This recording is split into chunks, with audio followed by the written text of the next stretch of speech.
One of the founders of the biggest hate groups in the world is dying. Oh, happy day, right? Maybe not.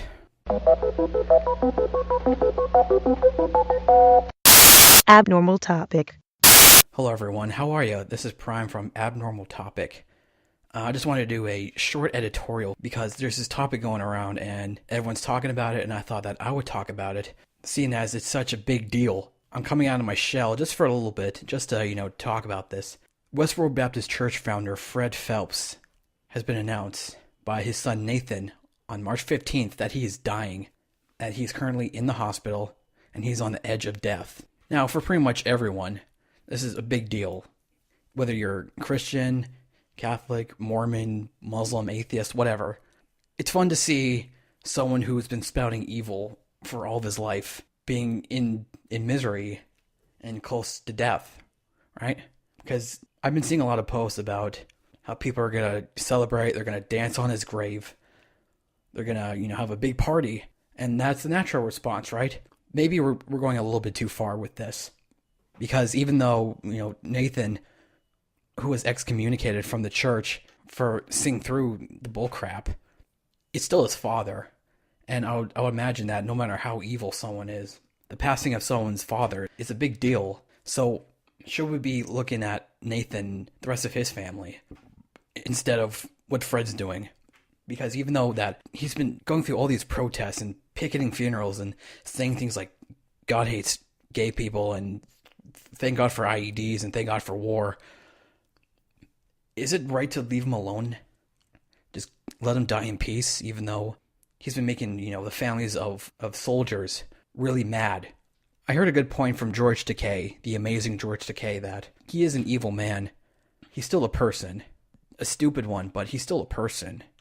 Right? So I'm thinking about, Nathan, who is going through so much. And he has a lot, of people to deal with. People who are happy that his father's dying. He has to look at all these comments. And I'm guessing that he just wants to be left alone. And I don't even know what his daughter Shirley Phelps and her husband are doing. The big team, with the kids who they brought up to be, gay-hating soldiers of God, I keep thinking if this is kind of a realization for them that it might be coming to an end in the whole Westboro Baptist Church. Is it going to come to a crumble now that Fred won't be there? Was he like the brainwasher, the head vampire that needs to be killed for the world to go back to normal? Or is it going to keep going with Shirley at the reins? Maybe it could crumble apart after he dies. Because, for a couple of years now, a couple people have left the church. There was Nathan at first when he was around 18. He was excommunicated, right? And then one of Shirley's daughters, I don't remember what her name is, but she saw through what the Westboro Baptist Church was doing, and then she got out of there.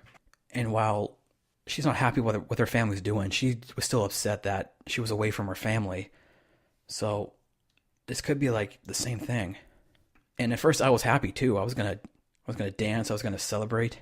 But now I'm thinking that it's not even worth it to protest, to give them a taste of their own medicine. And they're asking for privacy. Shirley said that they're asking for privacy. And she says it with such audacity too, that they want to be left alone to deal with the pain while he's dying.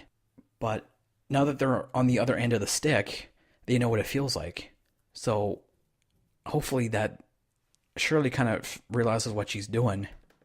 So as I said, it was announced by Nathan, Fred's son. He posts on Facebook on March 15th. I've learned that my father, Fred Phelps Sr., pastor of the God Hates Fags Westboro Baptist Church, was excommunicated from the church back in August of 2013. He is now on the edge of death in Midland Hospice House in Topeka, Kansas. I'm not sure how I feel about this.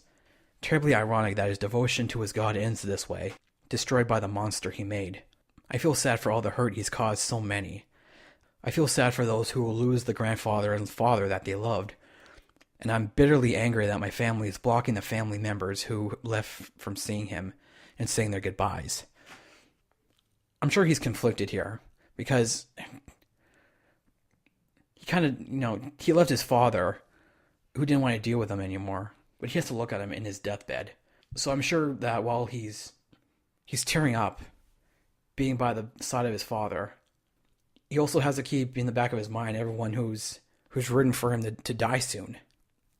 So it's very iffy with me, because I gotta think if I was him, they just want to let him peacefully die. And so many people are getting ready to dance on his grave. You're gonna pick your father in the end. We all would. So we'll see what happens in the future. Well, will people leave Fred alone? Hopefully so, because he's still a person.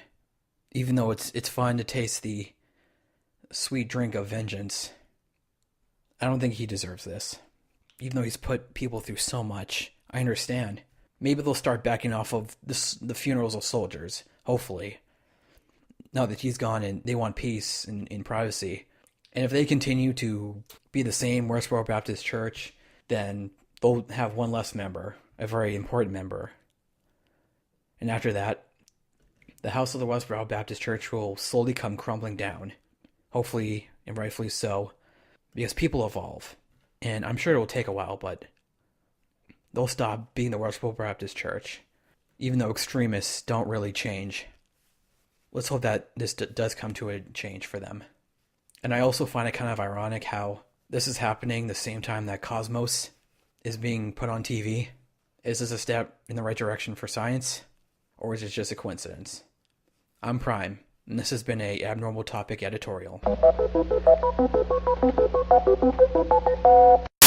Abnormal topic.